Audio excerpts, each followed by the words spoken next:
Assalamualaikum warahmatullahi wabarakatuh.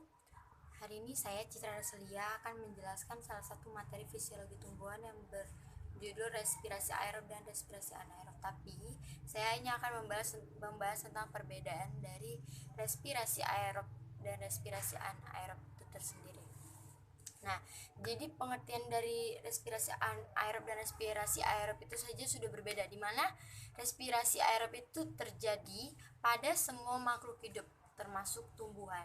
Dan biasanya respirasi aerob itu berlangsung seumur hidup. Energi yang dihasilkannya itu besar, tidak merugikan tumbuhan sama sekali, dan prosesnya itu memerlukan oksigen. Hasil akhirnya sendiri biasa berupa karbon dioksida dan uap air. Sementara respirasi anaerob hanya terjadi dalam keadaan khusus atau biasanya bersifat sementara dan hanya terjadi pada fase tertentu saja. Karena jika ini terjadi terus-menerus akan menghasilkan senyawa yang bersifat racun bagi tumbuhan. Sedangkan energi yang dihasilkannya itu kecil, berbeda dengan aerob tadi.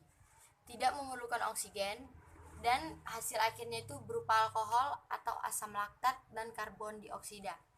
Contohnya itu fermentasi alkohol, di mana organismenya yaitu ragi untuk membuat tempe, roti, minuman keras dan sebagainya. Kenapa respirasi anaerob itu menghasilkan energi yang lebih kecil dibandingkan respirasi anaerob? Karena pada proses pernapasan aerob itu ada menggunakan yang namanya oksigen, sehingga proses oksidasinya itu lebih sempurna dan energi yang dihasilkannya itu lebih banyak daripada pernapasan anaerob yang mengalami oksidasinya yang gak sempurna.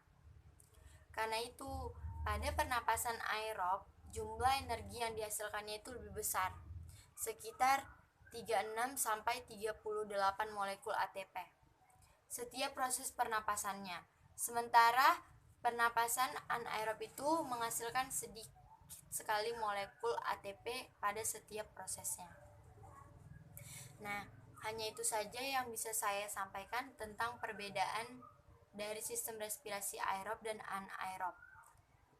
Lebih dan kurang saya mohon maaf. Saya sudahi. Assalamualaikum warahmatullahi wabarakatuh.